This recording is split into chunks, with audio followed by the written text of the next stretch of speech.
जय हिंद साथियों, एक बार पुनः आपका हमारे चैनल में स्वागत है। सीटेट के 9 जनवरी के फर्स्ट शिफ्ट में हिंदी के जो सभी प्रश्न पूछे गए थे उनकी हम यहाँ पर चर्चा करेंगे। कौन कौन से पैसेज, पैराग्राफ, पोयम क्या पूछे गए थे, व्याकरण में किस टॉपिक से पूछे गए थे, पेडागोजी में क्या पूछा गया था, इन सब की सभी प्रश्नों की जो है हम आपको ढूंढ कर लाए हैं। चर्चा यहाँ पर डिटेल करेंगे और जिनका भी आगे एग्जाम है वो पूरा वीडियो ध्यान से देखें। यदि आपको वीडियो अच्छा लगता है, समझ में आता है तो लाइक कमेंट करें और किसी भी टॉपिक पे आप चाहते हैं कि सभी सब्जेक्ट का वीडियो बनाएं तो कमेंट करके अवश्य बताएं। तो चलिए बिना देर किए हुए शुरू करते हैं। देखिए, सबसे पहले आपको एक गद्यांश देखने को मिला था। ये गद्यांश था गांधी जी के ऊपर, ठीक है।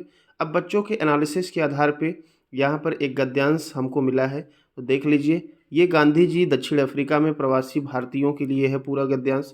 तो देखिए, गद्यांश लगाने का तरीका ये होता है कि आप पहले गद्यांश ना पढ़ें, पहले जो है उसके प्रश्न को पढ़ें। प्रश्न को पढ़ने के बाद एक दो बार, तीन बार प्रश्न को पढ़ लें, उसके बाद फिर गद्यांश पढ़ें। इससे आपको आंसर देना जो है काफ़ी आसान हो जाएगा, ठीक है। तो चलिए, आइए इसमें जो प्रश्न पूछा गया है इससे रिलेटेड उस प्रश्न की बात कर लेते हैं। हो सकता है कि एग्जैक्ट यही प्रश्न ना हो, कुछ अलग हो, लेकिन लगभग वही है। देखिए, यहाँ पर जो पहला दिया गया है, अफ्रीका में प्रवासी भारतीयों के पीड़ित होने का कारण क्या था, तो यहाँ पर सही आंसर होगा रंग भेद और सामाजिक स्तर से संबंधित भेदभाव था। चलिए अगला प्रश्न देखिए। अगला यहाँ पर है, गांधी जी अफ्रीका वासियों और भारतीय प्रवासियों के मध्य क्या स्थापित करना चाहते थे। सही आंसर हो जाएगा सहज प्रेम एवं सहयोग की भावना। आगे बात करते हैं।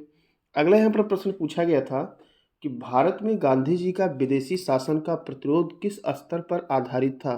तो ये जो है संगठन की क्षमता पर आधारित था। क्लियर है। चलिए आगे बात कर लेते हैं।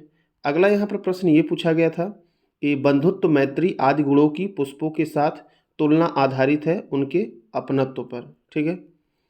अगला यहाँ पर प्रश्न है कि गद्यांश का उपयुक्त शीर्षक क्या होगा, तो गांधी जी की नैतिकता यहाँ पर उपयुक्त शीर्षक होगा। तो इससे रिलेटेड आपका एक पैराग्राफ पूछा गया था। इसके बाद यहाँ पर एक पोयम भी पूछा गया था जो बच्चों के द्वारा बताया गया है। ये जो है पोयम रविन्द्रनाथ टैगोर से संबंधित पोयम पूछा गया था। देख लीजिए। जहाँ मन है निर्भय और मस्त है ऊंचा, जहाँ ज्ञान मुक्त है, जहाँ पृथ्वी विभाजित नहीं हुई है छोटे छोटे शब्दों में, संग स्वर स्वदेशी की दीवारों में, जहाँ शब्द सब कुछ है सत्य की गंभीरता से, जहाँ अविश्रांत प्रयास उसका हाथ बढ़ा रहा है पूर्णता की ओर, जहाँ न्याय स्पष्ट न्याय का झरना खोया नहीं है अपना रास्ता, निर्जम मरुभूमि की मृत्यु के रूप में नकारात्मक रेत के अभ्यास में। ये सारा मतलब पूरा है मेरे देश को जागृत होने दो। ये जो है इससे रिलेटेड पोयम आया था। अब यहाँ पर जो है देख लीजिए, इसका ये पूरा अर्थ दिया गया है। अब इसके बाद प्रश्न की बात करें तो पहला प्रश्न है, मे भी ऐसा प्रश्न हो सकता है जब बच्चों को एग्जैक्ट प्रश्न तो याद नहीं रहेगा, क्या आपको लगता है कि पिंजरों में बंद पक्षी और जानवर खुश हैं। मुझे लगता है कि पिंजरों में बंद और जानवर खुश नहीं हैं, ठीक है। तो आपका आंसर ये हो जाएगा। अगला प्रश्न इससे देखिए, अगर क्या आप में से कोई गुलामी का जीवन जीना चाहेगा। कोई भी व्यक्ति गुलामी का जीवन जीना पसंद नहीं करेगा, ठीक है। चलिए अगला प्रश्न देख लें। क्या आप स्वतंत्रता का जीवन जीना पसंद करेंगे और क्यों। मैं स्वतंत्रता का जीवन जीना पसंद करूंगा जहां हमें अभिव्यक्ति की स्वतंत्रता हो, ठीक है, जहां हम निडर होकर सच बोल सकें। इससे रिलेटेड प्रश्न पूछा गया था, आप किसी राष्ट्र की स्वतंत्रता की व्याख्या कैसे करेंगे। राष्ट्र अपनी भाषा, संविधान, प्रतीक, ध्वनि होना चाहिए। इसके लिए लोगों के लिए प्यार और सम्मान है। यही जो है राष्ट्र की जो है क्या है, स्वतंत्रता है। अगला प्रश्न देख लीजिए। ठीक है, वो उससे रिलेटेड दो चीज़ हमने बताया, एक आपको जो गद्यांश और एक पद्यांश जो पूछे गए थे। हिंदी में बात करें तो पैसेज जो है महात्मा गांधी के ऊपर मिला था, प्रदूषण के ऊपर भी आया था, कपूत राज के ऊपर कुछ बच्चे बताएं दूसरी भाषा में आया था, मतलब कबूतर जो है दाना डाला जाता है। अब यहाँ पर प्रत्यय से संबंधित प्रश्न पूछा गया था कि शब्द में कौन सा प्रत्यय लगेगा। तो यहाँ पर देख लीजिए, प्रत्यय जो किसी मूल शब्द के अंत में आते हैं उसे प्रत्यय करते हैं, और उपसर्ग जो है किसी मूल शब्द के प्रारंभ में जुड़कर उसके अर्थ में आमूल-चूल परिवर्तन कर देते हैं, उन्हें उपसर्ग कहा जाता है। तो यहाँ पर शब्द में एक प्रत्यय लगेगा। पहला ये इस प्रकार से प्रश्न था। हम कुछ और उदाहरण की बात करें तो वर्ण में आप एक प्रत्यय लगाएंगे तो वार्णिक बनेगा, ठीक है। प्रमाण में एक प्रत्यय लगाएंगे तो प्रमाणिक बनेगा। विज्ञान में एक प्रत्यय लगाएंगे तो वैज्ञानिक बनेगा।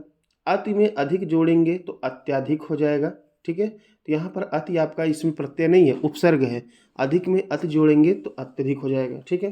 यहाँ पर मान में कौन सा उपसर्ग लगेगा, तो अपधन मान बराबर अपमान हो जाएगा। ठीक, संधि से संबंधित यहाँ पर आपका प्रश्न पूछा गया था, तो संधि से संबंधित क्या था, पूछा गया था सदुपयोग में जो है सतधन उपयोग बराबर सदुपयोग। ठीक है, ये पूछा गया था। सद्भावना कुछ बच्चे बता रहे थे, सद्भावना भावना हो जाएगा, सेम वही है, सब में व्यंजन संधि का प्रयोग हुआ है।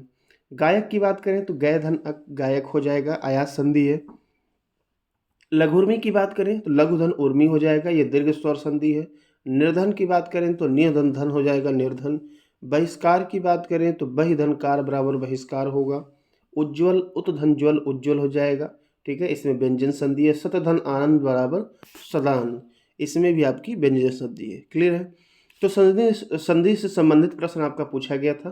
पैडागोजी की बात करें तो इसमें स्टीफन क्रेसन से संबंधित प्रश्न था। डिस्ग्राफिया जो कि लेखन टाइपिंग में जो असमर्थ होते हैं उससे संबंधित था। डिसलेक्सिया अपठन से संबंधित प्रश्न पूछे गए थे। इससे संबंधित अगर हम कुछ और यहाँ पर प्रश्न की बात करें तो देख लीजिए, यहाँ पर ये प्रश्न है, पहली कक्षा की नादिरा पढ़ते हुए बार बार अटकती है, ऐसे में आप क्या करेंगे, तो धैर्य से काम लेते हुए क्या करेंगे, पढ़ना सीखने में उसकी मदद करेंगे। ठीक है, आपको कॉमन सेंस का यूज करना है, या आप टीचर हैं तो आपको क्या करना चाहिए। ठीक है, अगला प्रश्न की बात करें तो यहाँ पर है, पढ़ने का प्रारंभ कहाँ से होता है, तो अर्थपूर्ण सामग्री से होना चाहिए पढ़ने का प्रारंभ। ठीक है, अगले प्रश्न की बात करें अगर, तो अगला यहाँ पर प्रश्न आपको मिलेगा कि राधिका अक्सर लड़कर को लका कमाई होने लगी को कमाई होगी लिखना जैसी गलतियां कर बैठती है, इस ओर संकेत है। देखिए, लड़कर को लका कमाई होने लगी को कमाई होगी लिखना जैसी गलतियां करती है, तो इसे क्या कहा जाएगा कि राधिका के विचारों की तेज गति के साथ उसकी लेखनी नहीं चल पाती है। ठीक है, तो इस प्रकार से इस टाइप के प्रश्न जो है आपको देखने को इसमें मिले। आगे बात करें तो अगला है, महाविद्यालय कक्षा में समृद्ध भाषाई परिवेश से क्या तात्पर्य है, तो इसका मतलब बोलने सुनने पढ़ने लिखने के अधिक से अधिक अवसर। ठीक है, आगे बात करें। ठीक है, तो ये जो है महत्वपूर्ण प्रश्न थे जो कि हमने बताया, इससे रिलेटेड है। आप चाहते हैं कि और टॉपिक पे वीडियो इससे रिलेटेड बनाएं तो कमेंट करके अवश्य बताएं और शेयर अवश्य करते हैं। मिलते हैं अगले वीडियो में, तब तक के लिए धन्यवाद।